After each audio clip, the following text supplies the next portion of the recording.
Kerana bini boleh layan, kerana periuk kera belum tentu dapat layan lagi.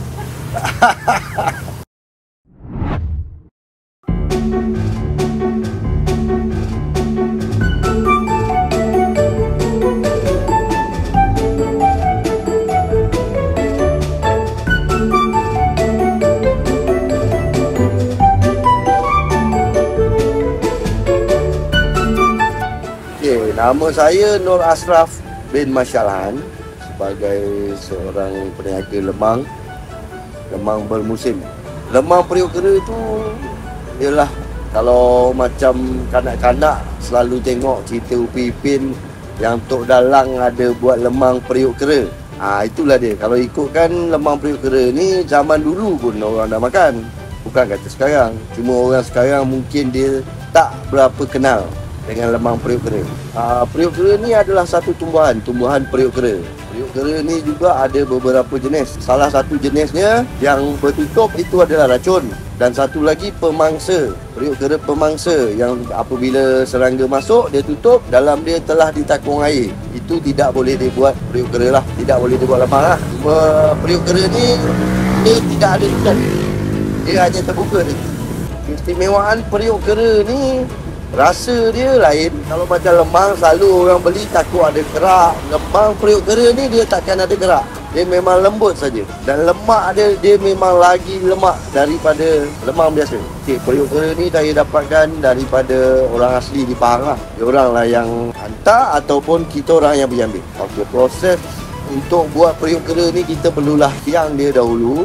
Buangkan kelopak di atas. Kelopak itu macam penutup lah. Kita buangkan dulu dan kita rendam dulu selama setengah jam ataupun 45 minit, 1 jam ke, untuk keluarkan kotoran-kotoran supaya kotoran-kotoran yang melekat di periuk kera itu dikembang. Dan selepas tu kita melakukan proses cuci menggunakan berul gigi. Selepas dah cuci baru kita tengok dia. Kita akan ambil air dulu, takung dulu, tengok bocor ataupun tidak. Yang mana bocor kita akan reject lah. Dan yang mana ujung koyak kita akan repair lah. Dan barulah kita boleh mula masukkan pulut dan juga santan dan juga kukus.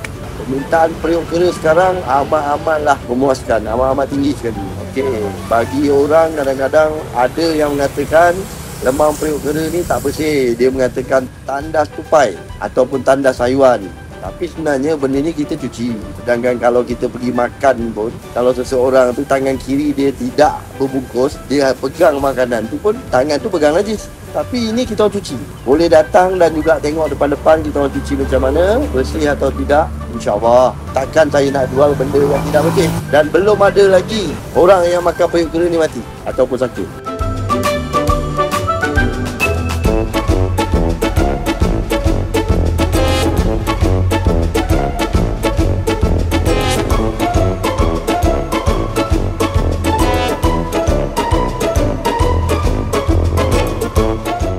Cabaran perbuatan periuk kera ni, cabaran tu tak adalah sangat. Cuma dia terlalu leceh lah, terlalu rumit untuk kita cuci dia dengan lembut-lembut. Kerana bini boleh layan, kerana periuk kera belum tentu dapat layan lagi. Periuk kera ni dia berdosa sebab dia sejenis daun. Kalau apabila waktu kita bercuci tu kalau ganas, dia akan goyak. Dan kita orang beli pun periuk kera ni dikira sebagai biji. Apabila goyak satu, rugi tu memang adalah tentang periuk kera sarung ni. Bocor atau koyak memang tak ditanggung, dia akan bagi terus dalam guni. Cuma resiko tanggung sendiri lah. Okey, kalau macam kita orang, cara jualan kita orang dekat ni hanya menggunakan timbang kilo dan juga setengah kilo. Kalau macam sekilo RM36, setengah kilo RM20.